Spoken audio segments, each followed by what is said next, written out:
கிறிஸ்துவுக்குள் பிரியமான தேவனுடைய பிள்ளைகள் யாவருக்கும் இயேசு கிறிஸ்துவின் நாமத்தில் என்னுடைய அன்பின் வாழ்த்துக்கள்.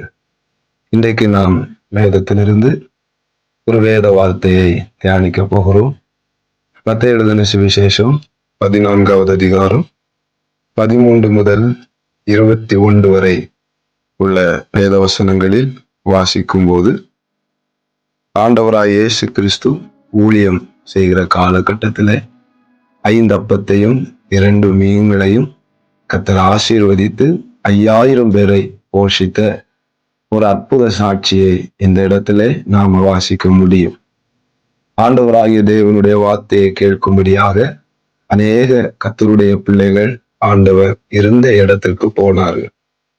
அங்கு ஆண்டவர் இருக்கிறார் என்று சொல்லி ஜனங்கள் கால்நடையாக நடந்து, பலவீனமானவர்கள், வார்த்தையை கேட்கக்கூடியவர்கள் அநேகர் கர்த்தரை பார்க்கும்படியாக அவர் இருந்த இடத்திலே சென்றார்கள். ஆண்டவராகிய தேவன் அவர்கள் மேல மனதுருகுகிறார், அவர்களை விடுவிக்கிறார், அவர்களுக்கு தேவையான வார்த்தைகளை, வசனங்களை கொடுக்கிறார். நேரம் போனது கூட அவர்களுக்கு தெரியாது.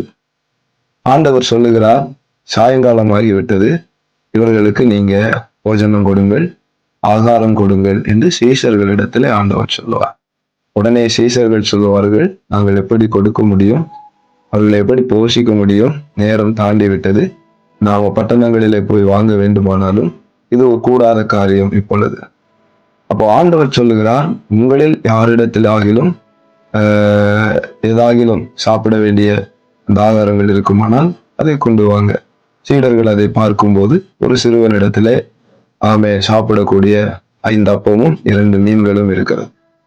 அதை ஆண்டவரிடத்திலே கொண்டு வர சொன்னார்கள். ஆண்டவர் இதை ஆசீர்வதித்தார். இந்த 5 அப்பத்தையும் 2 மீனையும் ஆண்டவர் ஆசீர்வதித்தார். வேதம் சொல்லுகிறது, அவர் ஆசீர்வதித்து எல்லாருக்கும் பரிமாற கொடுத்த பொழுது கிட்டத்தட்ட 5000 புருஷர்கள். 5000 புருஷர்கள் என்றால் அங்கு எவ்வளவு இன்னும் ஸ்திரீகள் இருந்திருப்பார்கள், பிள்ளைகள் இருந்திருப்பார்கள்.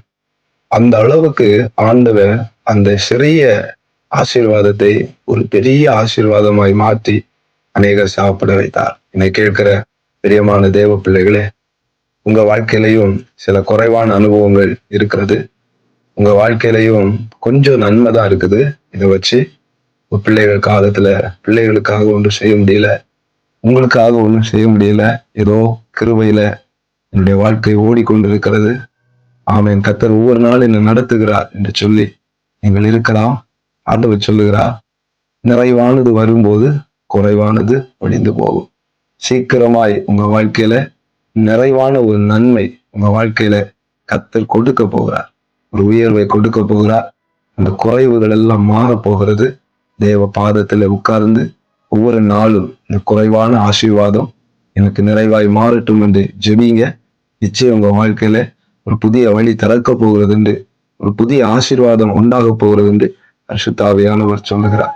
எத்தனை பேர் ஆண்டவரை விசுவாசிக்கிறீர்கள்? தேவன் தாமே இந்த வார்த்தைகளின் மூலம் உங்களை ஆசீர்வதிப்பாராக. ஆமென், ஆமென், ஆமென்.